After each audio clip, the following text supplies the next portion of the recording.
Y'all going to continuously through this whole thing, I'm going to preach ownership, fix the problem, keep it simple, fix the problem, evaluate, fix the problem, evaluate.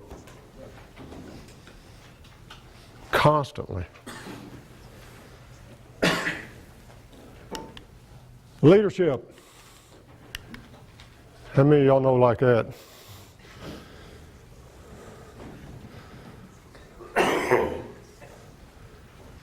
We all know people like that. They get the job done.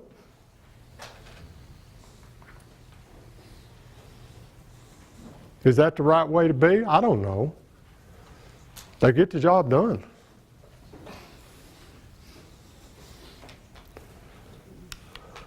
Who is a leader? Is it only officers? Every one of us take on that role. You two, not you two, but two ambulance crew members out there, 6 months out there, and we're expecting them to make more decisions than 7 South makes life and death decisions.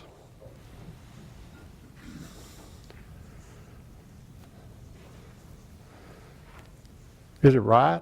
No, it's not right. I wish I could put a brand new paramedic with a preceptor that we used to have, or whatever we used to call those people, a veteran. I can't do that. I wish we could put a brand new driver with an experienced lieutenant, not one that just made it also. I wish we didn't have to send 6 people to 45s on B ship and there's only one person left there, and try to operate effectively. First day, 2 fires, engine 45. How often does that happen?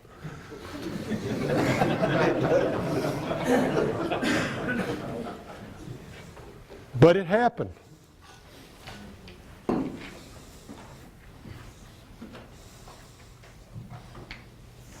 Chief Berry, I think, was there. They was his fires on those things.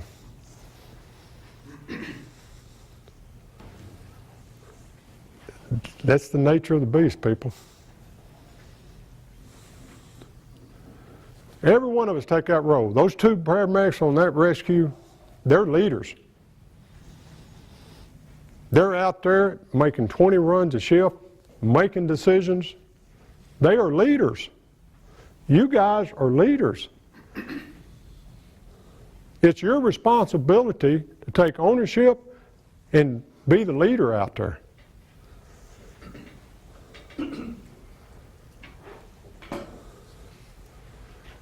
Because if you work in some areas, and some of you were there, you'll be tilling the truck, you'll be riding the seat on one of them things with not much time on. That's just the way we are nowadays. How does leadership styles affect decision making? You wonder, what does leadership styles have to do when you're trying to make a decision? Everything in the world. Not only your style, but other people you answer with. You as an officer, or you as a driver, how does the leadership style of the chief you're going to affect you? If you have a chief in that other district that's a micromanager, that tells you everything to do, if you're riding Battalion 1 today and you respond with a crew that works for a micromanager that sits there and doesn't do anything until they're told to do something, how does that affect your decision making as Battalion 1 today? You're going to have to tell them what to do. Where normally your crew might automatically know what to do. They know they're going to ventilate if they can. They know they're going to do certain things.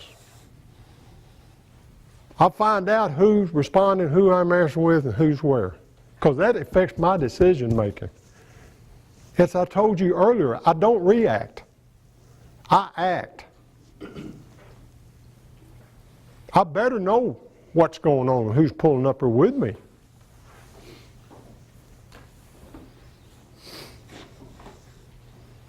because it has a big effect on your decision making.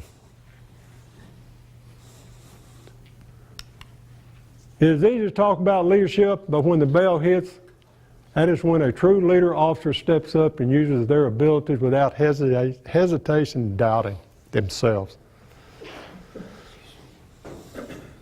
We're going to talk about in a minute about having confidence in each other, officers, and everything else. You got to be honest with yourself. My arm is not long enough to pat myself in the back for I've screwed up. I've told people I probably fought as much fire as anybody on the department in my career, being a second driver, lieutenant on Squad 3, Squad 8, captain in the station. I know I've commanded more fires than anybody else. Incident commander is Battalion 3 and Battalion 1 since 1989. One year we averaged almost 10 runs a shift.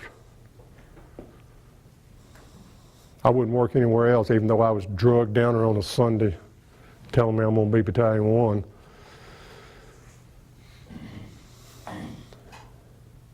But that's not patting myself on the back. That's not it. Because on the reverse side, there's a heck of a lot of vacant lots out there I've made too.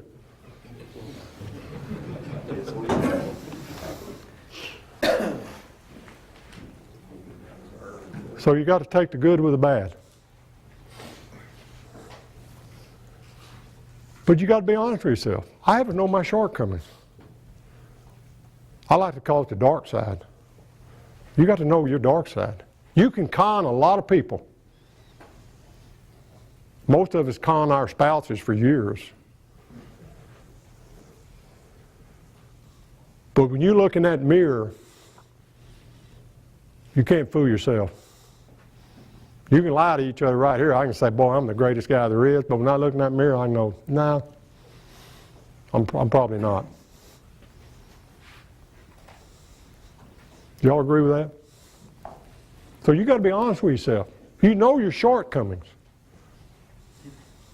You work toward correcting those. You work to know them. You work to say, what can I do? You only truly know your inability and shortcomings. You're the only one that knows this. Your husband probably thinks he knows you. He probably doesn't really. That's just the way it is. We put a good facade on. But in a firefighter, you better know your shortcomings, and you better not try to fool somebody. Put a second on it, will you?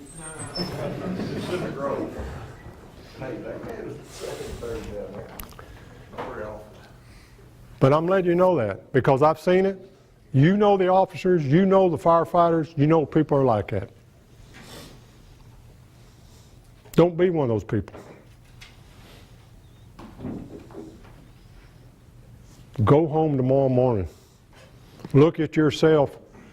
Hopefully you won't work 50 years, but look in the mirror and know, when I get off this morning, I can look in that mirror, I know I've done the best thing I could yesterday. Did I want to get up? Did I want to hear that friggin' bell go off for Rescue 4 making them 6 friggin' runs during the night? No. But that's our job to do it here. I know Chief Springer don't want to hear that damn bell going off all night long. He wish he could. Well, he does turn our speaker off, but that don't help anything. So,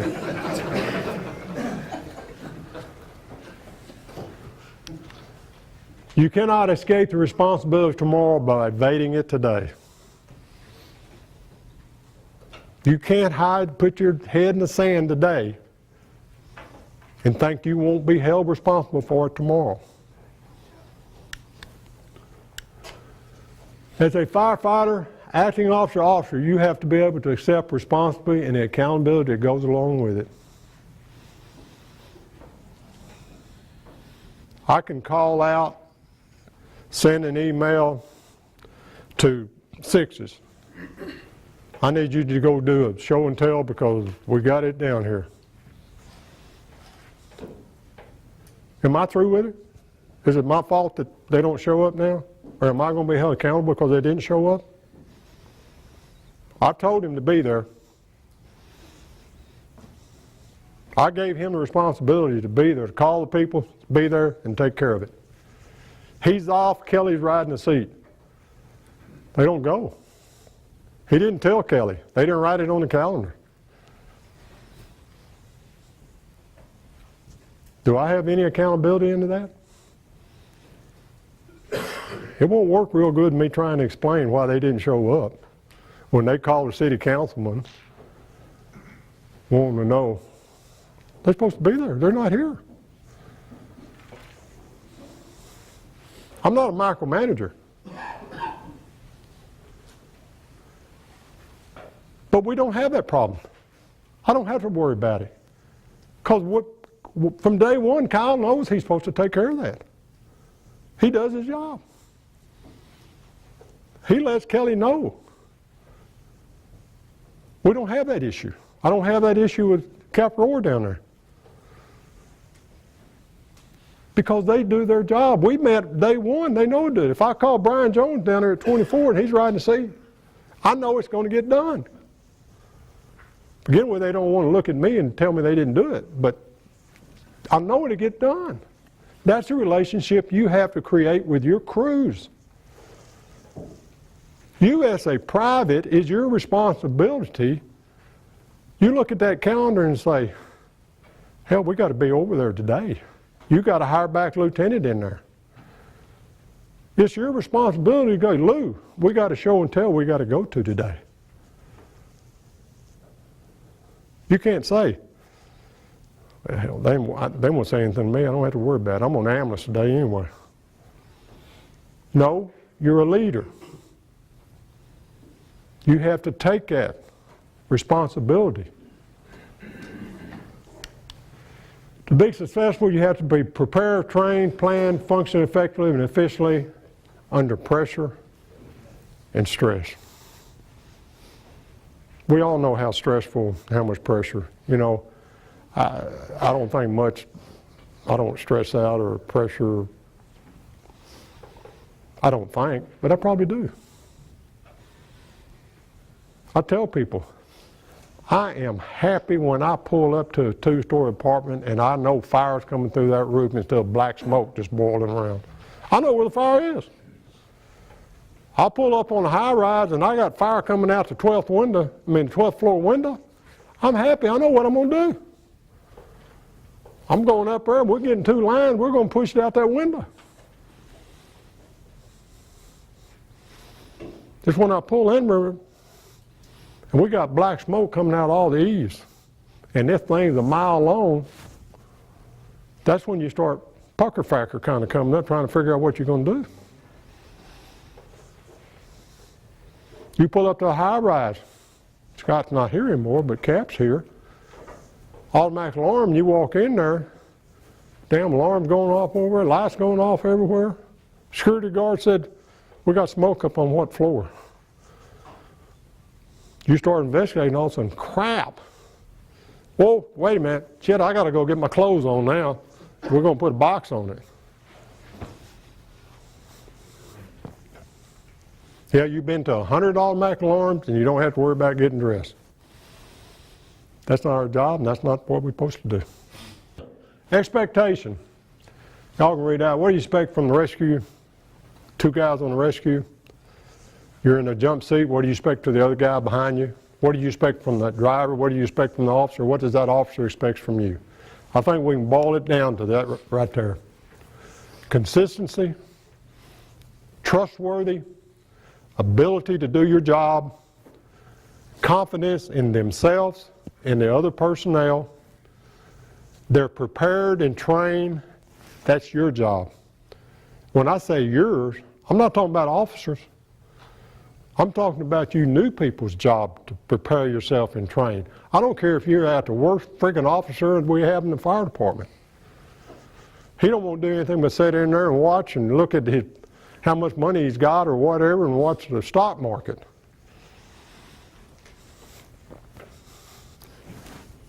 You prepare yourself. Hey Lou, you think you could set up a training for us with cap on the truck that we can do, hook up a flying standpipe or I can hook to the end of the line, find out what we're doing? If they don't want to do it, okay. You swing to another station, ask them, can we look at this? That's your responsibility. You can blame that officer you got that's useless, but you have to prepare yourself.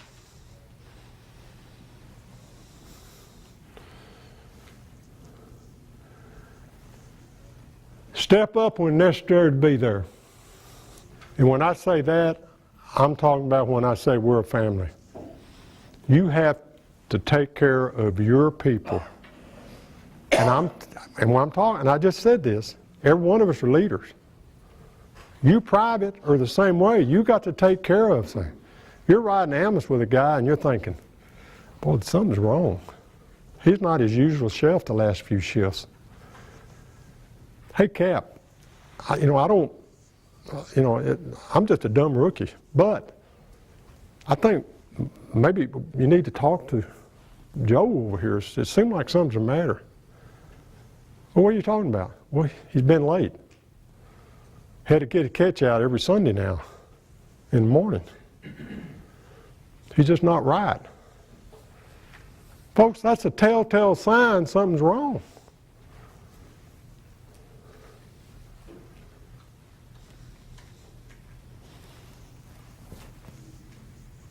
Be there when they need them.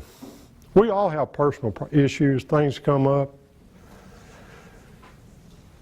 I've been there, I know. But you got to do your job. You can't hide your head in the sand if someone is telling you telltale signs that they've got issues or problem. That's when we get into discipline issues down the road. When you could take care of it right now and give this person help. I don't want anybody to look yourself in the mirror because one of your people put a gun to his head and killed himself. And you knew the telltale signs. You don't want to be there, do you? It's better to be a bad guy and call them in and say, hey, what do we need to do? Let's get help. Let's do something. That's the world we live in. Back when y'all went through Rook School, you just tell you, suck it up and do your job. We didn't want to hear it. That's not the answer. We all know, y'all read all the statistics about cancer calls and stuff, and people talk. Folks, I'm a believer in the SCBA. Chief Coatney said something when he said he was going to start coming down on people that don't have their mask. I said, you're preaching to the choir. I've had prostate cancer. You wear that mask. You wear it until you put that carbon monoxide detector down there and see that it's clear, or you're all right. If that means overhaul, you wear an overhaul. That means you sit out in that apparatus for an hour until it clears up inside. Okay, we'll sit on that apparatus until war restores.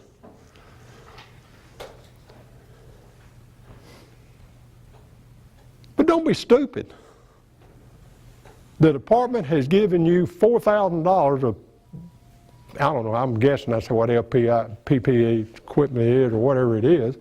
Some of the best there is. They work on it. And as I mentioned earlier, some of the best apparatuses when they're running that probably we have out there.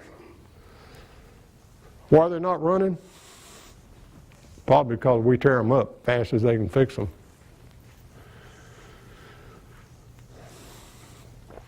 Another thing we talked about yesterday, this is not even in the plan. I talked about plowable vents. You ambulance jocks and ex-ambulance jocks, how many times y'all backed into Parkland Hospital and hit that damn plowable and bent the plowable vent on it? Nobody's looking. Y'all know it's been done, right? You get back, you can't plug it up. Do y'all do anything? Does your officer do anything? No, but you're breathing that diesel fumes every time that ambulance goes out that door. Call and get it fixed. If you keep calling and getting it fixed, eventually maybe they'll get Parkland Hospital fixed out there where everybody's backing into that thing. Maybe we get ambulances that they're not 6 inches off the ground. The connection on those things. You officers, if you think that is a real problem, turn in an exposure on it.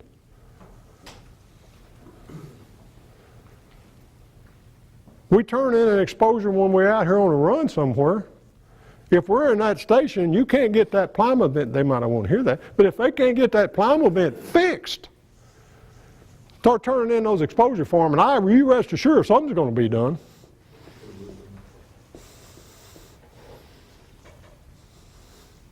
I know Chief Coatney's feelings on the plymo vent, and he's had looked at different systems than what we have right now.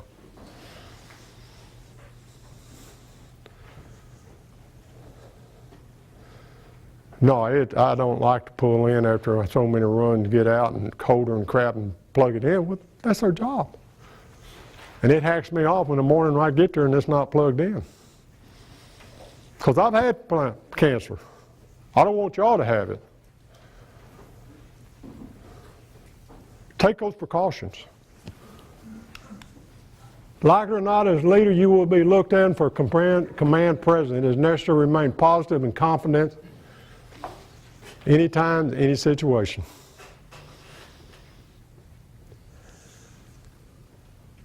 I know I probably intimidate people because how long I've been here. I'm a nice guy, right? We ate down at Galveston together one time. I'm a nice guy. But they also know when I say something, I don't just say it to be saying it. I've got people in this room and people that's been with me.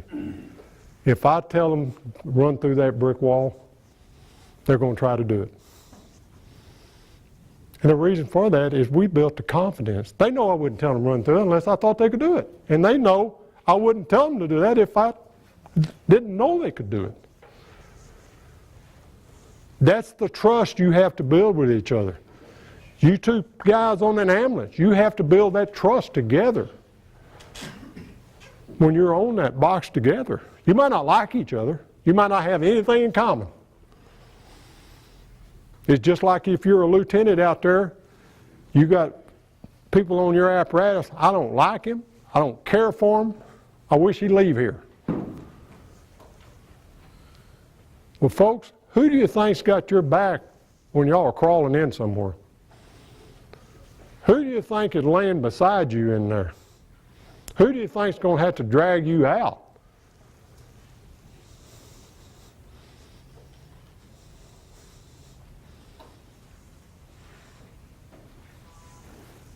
So you might not like them, but you have to have trust with each other. You have to have confidence in each other. You have to have the ability to work together. We're all not the same. There's 3 different types. I'll make it real simple.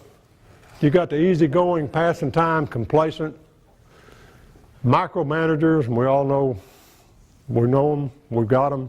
They get the job done, but what happens when they're off? Like I say, they don't pay me to run a fire station. They don't pay me to get on top of a roof and cut a hole in there. They pay that truck officer to know when you're supposed to cut a hole in the roof. To know that is your job. It's your job to set fans up, to open the back door up, to vent it, get somebody in there and pull ceiling. That's not my job to say, hey, Caps, pull somebody in there and pull ceiling. I know I want y'all to stand outside and don't do anything until I tell you to do it. What happens when that guy's off? Everybody's standing outside. Now we stick ladder pipes up everywhere and burn the building. Micromanagers get the job done.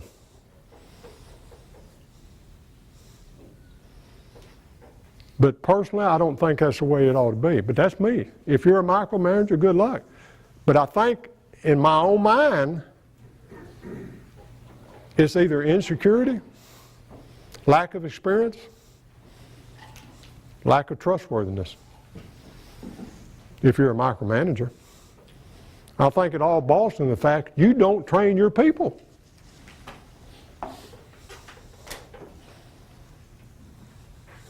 You rather tell them what to do instead of training them and using their God-given common sense to make the decision process. Oh, prepare, self-motivated, trains their personnel to do with their job without being micromanaged while maintaining the accountability. I can look through there and give you an example.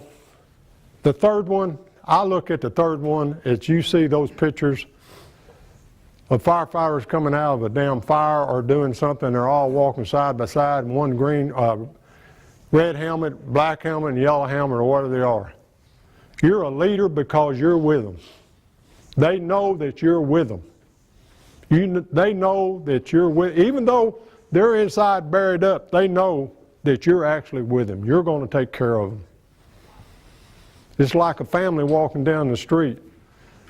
Man and woman, the kids, and they're holding hands walking down. Yeah, we know the woman's the leader and the boss. You might think you are, but you're not. But they are. But you're together into this thing. You're together. All of your lives are on the line. So you're a leader. You're walking hand to hand together. Even though you might be outside, they know you're with them. I look at our apartment as a wheel going down the road. Every one of y'all are spokes in that thing. Every division, bureau, district, whatever, EMS. Well, we throw them out. No, EMS. Communications, safety. They're part of the spoke in that thing. When that wheel starts wobbling, we tighten that. We're going there and tighten that spoke up to true it up to get us back going down the road. None of those things run this department. It's you guys out here that's running this department.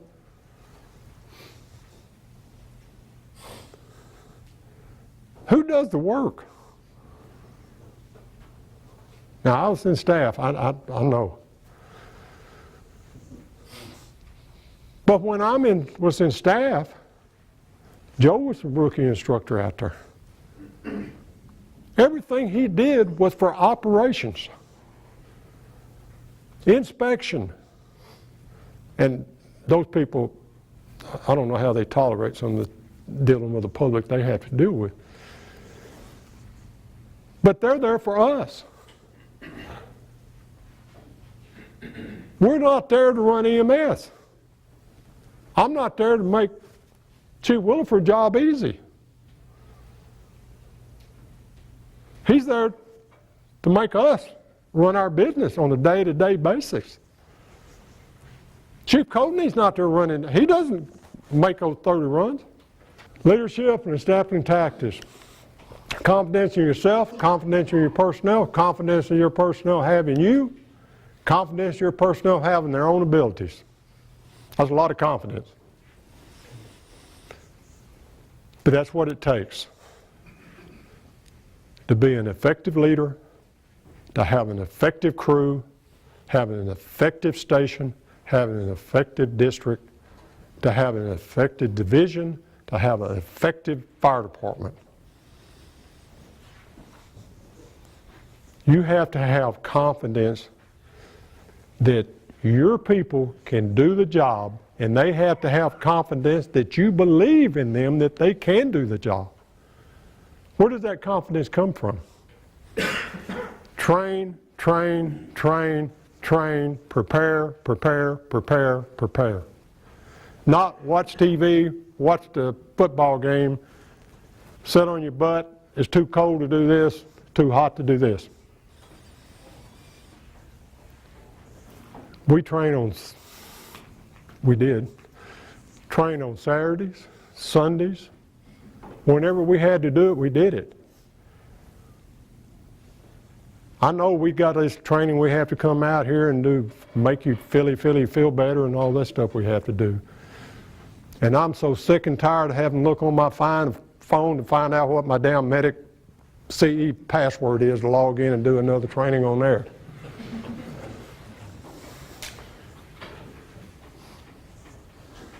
But we have to do it. That's our job.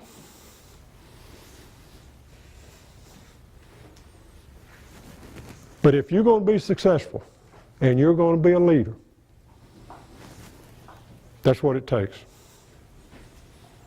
It takes 24s stationed to go to 2nd Avenue, line up old wrecked cars for a while to get Captain Rohr and Albert, two use offers, to have exhortation school down there because Lieutenant Reese at 24 felt like we needed to do it for the district.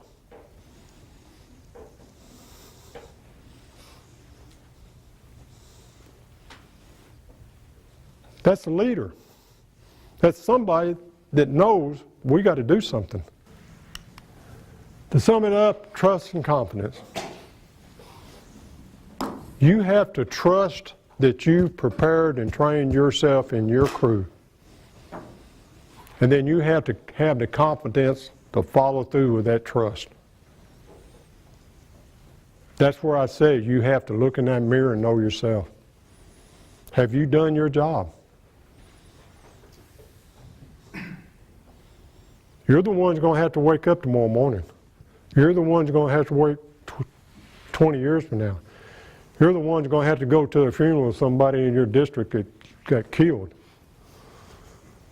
You're the ones going to have to, after you retire, see one of your guys down there has got cancer now because he didn't wear his mask. You got to be a bad guy sometime. Is it a bad guy or is it doing your job? It takes everyone to be a team deal. Comfort levels. What are comfort levels? We all have our comfort levels. And what effect does that have on decision making and tactics? We have our comfort levels that we're in. You come to work, you're in your same district, you got your same driver, you got your same truck, you got your same lieutenant, he had his same driver, everything's great. Uh-oh, transfer list comes out. What happened to that comfort level? Went away in a hurry. You have to be able to adapt. What are they? How are they established? They're established because of day after day after day, normal routines that we do. Does it change at different incidents? What effect do you have on our decision? What effect do they have on our decision-making process, and how do we change them? Comfort levels and effect on decision-making. First, recognize them and know them. Know your comfort levels.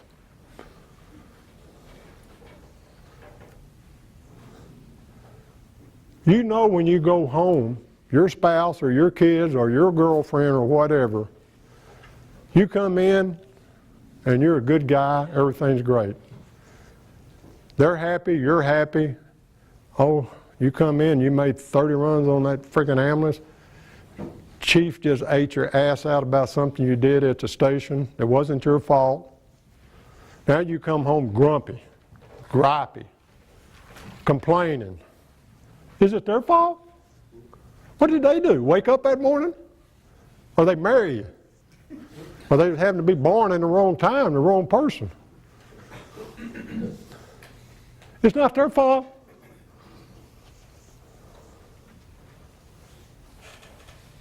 You asked to be a firefighter. They didn't.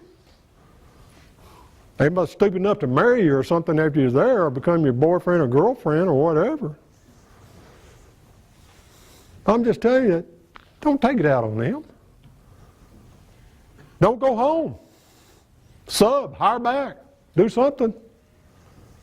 It's not their fault. They're there to support you. They made the decision to support you. You're the one that turns them against this. You're the one that turns them against the job. That's reality. I've had a divorce. I went through that. I did.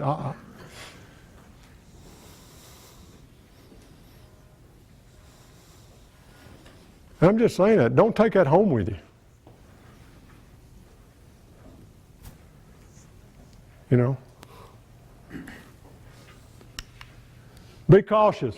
Once you reach a comfort level, don't be complacent. These definitions of complacent, I just Googled and pulled them up. What do they have all in common? Self-satisfaction. Smug. But you become unaware of the potential dangers and things when you get complacent. You forget what can happen when you're complacent. Well, I've been to that damn high rise on an automatic alarm 10 times.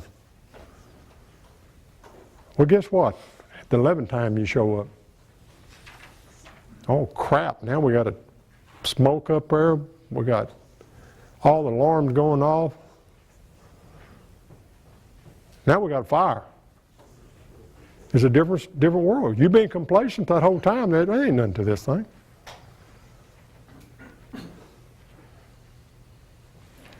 Engine 24. Probably only one of the rare second drivers left. Eddie Bob Foster. 2 shifts ago, 7 or 8 o'clock, I don't remember what it was, calls me.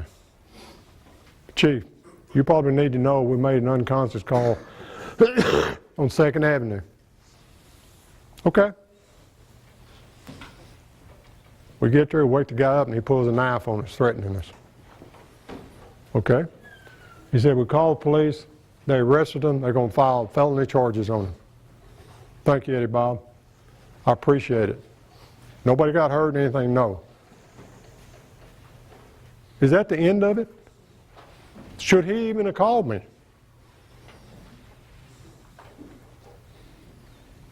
Yes. Did I sit on it? No. I sent an email to 8-0. Chief Berry happened to be over there. Just came in to ride over. Because I know I've been on the other end when these guys get the damn phone call from the city councilman or somebody else. What's going on down there? Why did they arrest my brother?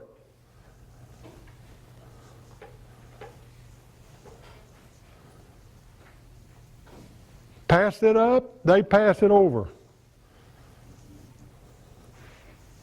Those things you need to know. What I'm getting at, there's certain things you need to pass on, some things you don't. But you might not think that's an important thing. It really is. That's going to be in the paper. Very easy could be in the paper. A guy threatening firefighters out there with a knife. So don't take anything granted. If you think it's serious, pass it on. All it is just an email, phone call.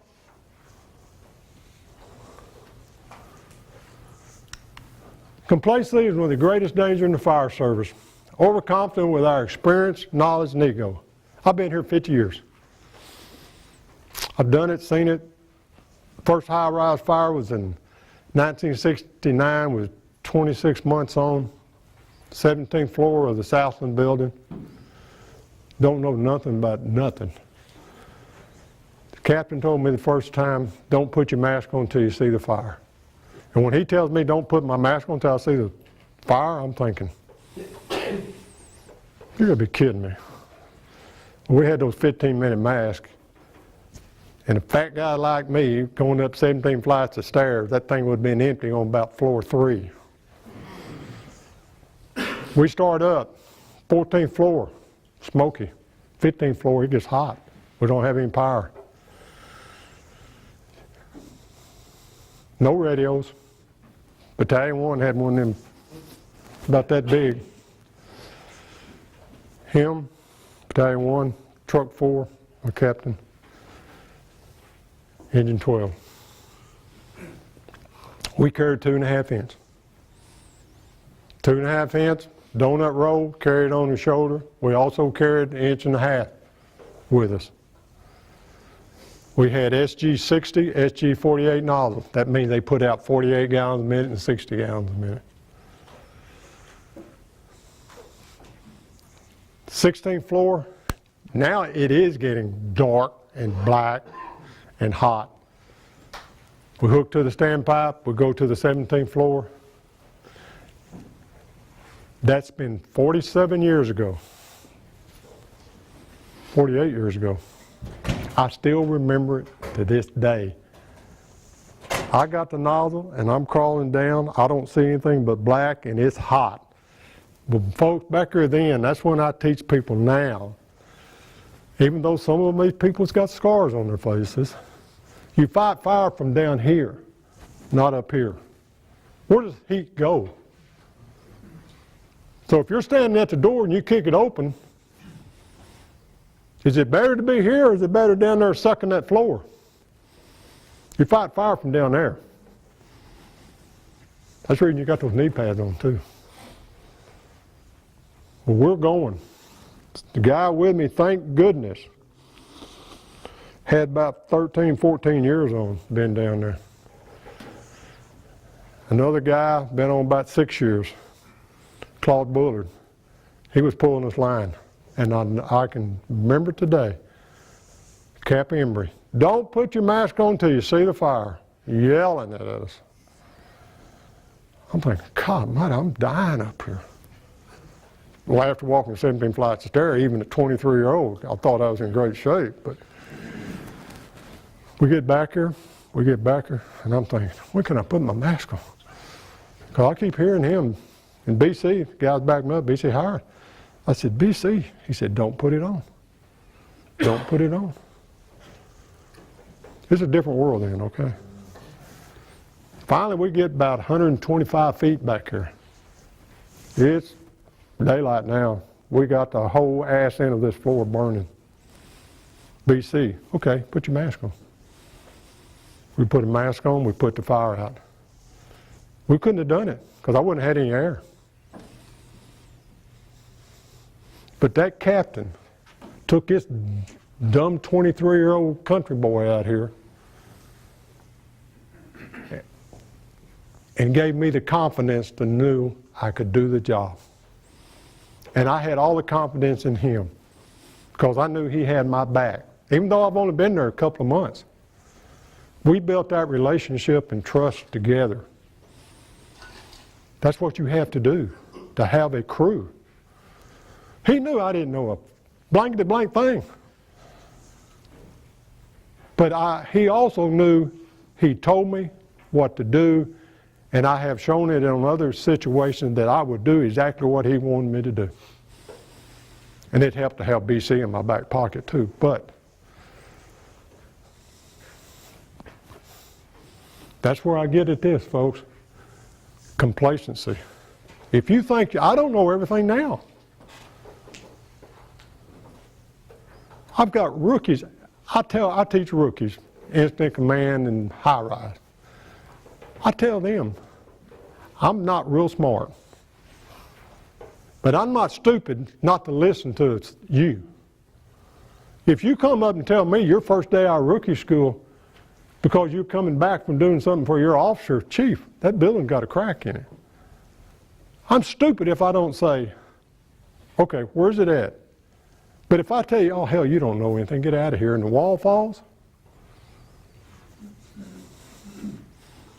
I'm stupid if I don't listen to people.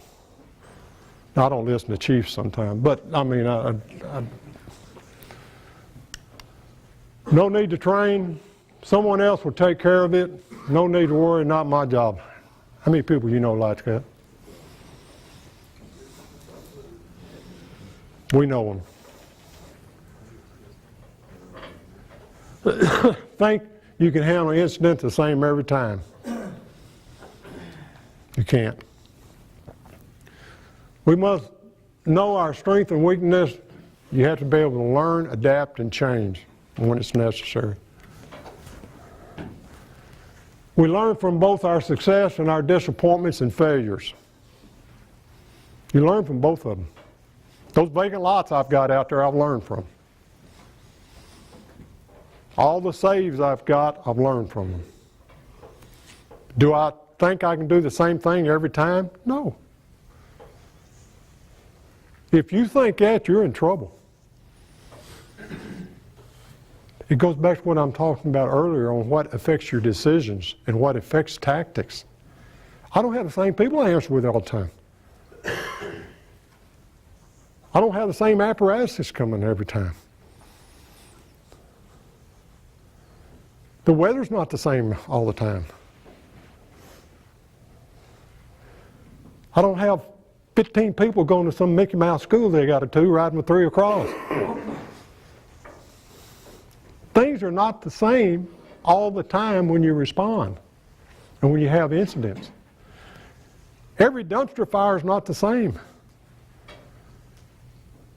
We'll talk about that in size up and stuff in a minute. You pull up behind a paint store, as I mentioned a while ago. You don't know what's in that container. It's not like if you pull up behind a wood shop. But you still better find out where's the fire going? I got to bring another dumpster out there and paint that? I don't know, but where's it going? You in a hurry to get back? They don't pay us to eat and sleep. Well, people in one district know that.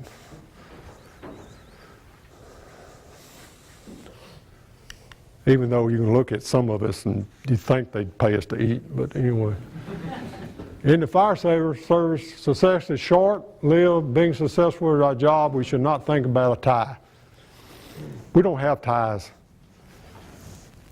That grandmother in South Dallas, we stand outside and let her stuff burn. We didn't get anybody hurt. We didn't do anything. We didn't dirty our uniforms, our firefighting gear. We didn't use SCBA. We didn't do anything. She lost everything she has. Everything she has is in that house. It's our job to save what we can save. We do the risk assessment and we risk management. But that's our job.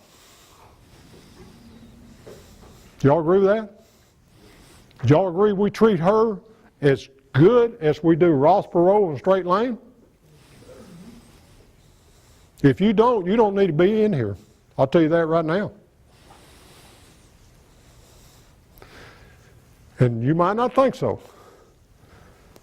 That friggin' homeless guy you've been to 5 times deserves the same treatment. It's that lawyer that fought against our damn pension down there at the bank building. They both deserve the same treatment.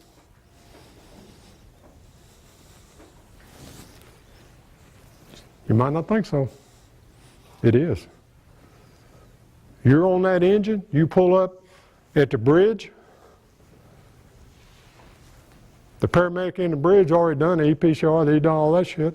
You load them up, you transport them. You don't do an EPCR. Is that the name of that form? Anyway, you don't do one. You get called on the carpet, and I have to go with you over to see Chief Isaac and go through the whole 9 miles while you did, what happened?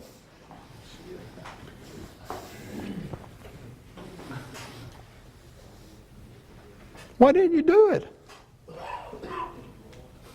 You know the rules, you know that. It's kind of like we know, there's no gray line. There is no gray line on anything we do. There's protocol for EMS. It's transport, don't transport, period. It's not hard, you make it hard. When I told you to keep it simple, it's there. It's kind of hard for me to defend something that's black and white that tells you fill out that damn form and you don't do it. I can say he's a great guy, he doesn't make mistakes. Please don't hang him. But that's all I can do. You know, mercy on the court or whatever out there, but I can't defend if you don't do it. There's no gray lines, guys. Fire. You don't have a choice of fire coming out of the second floor on a high-rise. I don't care if the high-rise is 4 stories and it's a parking garage. You think it's a damn car burning out there. Is there anywhere, any procedure saying, okay, you don't have to put a second on it? No, it says high-rise. Smoke or fire shown automatic 2 alarm. But what I'm getting at, you can't be complacent on anything you do. Everything's different. Did I react to what happened? No, I didn't. Now, back here then I thought it did, but I didn't. It was automatic. Send me another engine. Put a second one. I didn't even think twice about being called on the carpet. But that's our job. You have to be prepared, not to react to something. You have to be prepared to know that might be a bad plug. Disappointment, failure, remember you have to live with them. You have to accept responsibility and be accountable. Your subordinates too, folks. Everything starts and ends with you. Too often we make excuses and worry too much about what others do or what they don't do. I can only control what I can control. I can't control what Chief Berry does in 6th District. I can't control what Robbie does in 9th District. I can't control what their officers do. But I can control mine. It's like when we got those 27 people in the other day. We can control, we have in school 6 o'clock at night, True Love we're having high-rise school in there at 4s. We can control that. That is in my realm of being controlled, and it's in the officer's realm of control. I can't control they sent me 27 new people. But I can control them learning their job. Being in control of your area of responsibility is a key element when making decisions and being responsible. Bye. It's easy to say he, she, them, they, should, my fault. Look at why things went bad. Fix them.